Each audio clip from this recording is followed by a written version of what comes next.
Hello guys, back to my channel. চলে এলাম YouTube চ্যানেলে আমার রিমন এসকে।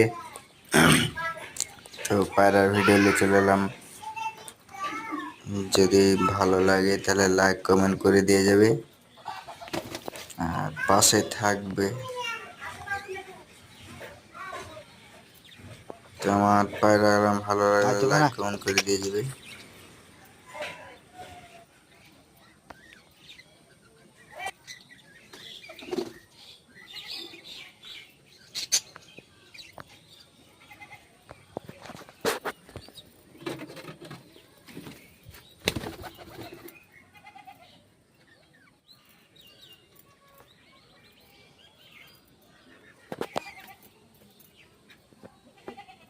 হয় হয়।